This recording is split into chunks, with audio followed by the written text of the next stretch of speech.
Bonjour les amis, je vous souhaite un joyeux Noël, j'espère que vous allez bien. J'avais envie une petite prédiction, là, un petit truc qui devait sortir.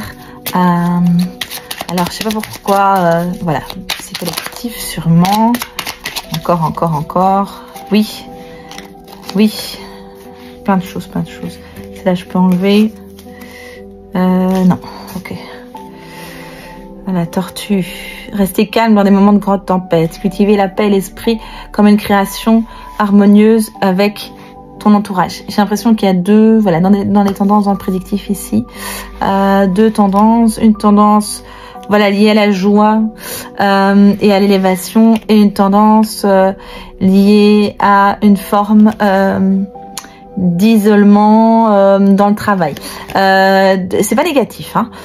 C'est pas des tendances, c'est pas un truc qui est bien ou qui est mal, hein. Donc besoin de remettre de l'ordre, de faire oui, d'être affairé à quelque chose, seul avec soi-même, et que c'est en même temps une source de comment est-ce que je pourrais dire ça?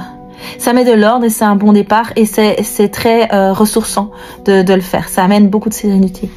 Et de l'autre côté, ben, la joie et l'élévation, le fait de pouvoir se réjouir d'avoir atteint un certain objectif. Alors, objectif, ça peut être une étape, ça peut être, c'est pas forcément un aboutissement en tant que tel, mais plutôt la joie. Ils disent comme celle d'une mère devant son enfant heureux, celle de l'enfant jouant sur la plage insouciant.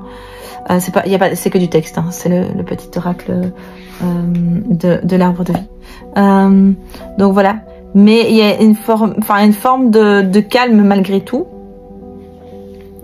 Mais il y en a un espace où c'est de la joie en collectif et du temps passé pour de l'autre côté plutôt isolément, à mettre de l'ordre, à utiliser finalement le temps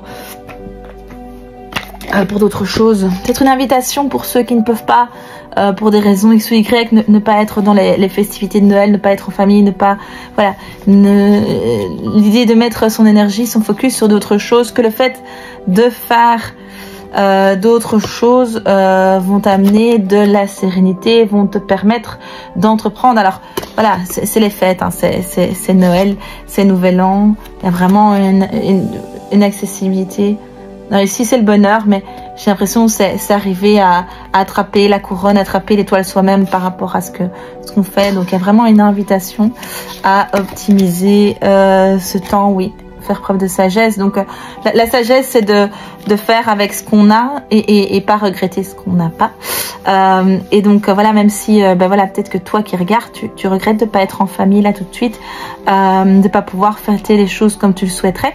Il y a vraiment une invitation à utiliser ce temps-là, à le mettre à profit pour oui, pour travailler, pour structurer, pour mettre de l'ordre, mais il y a vraiment une notion d'évolution, de pouvoir mettre des fondations saines, et une notion, alors de nouveau départ peut-être pour certains d'entre vous, mais en tout cas le fait de pouvoir être à nouveau sur les starting blocks avec la rentrée après ces congés scolaires.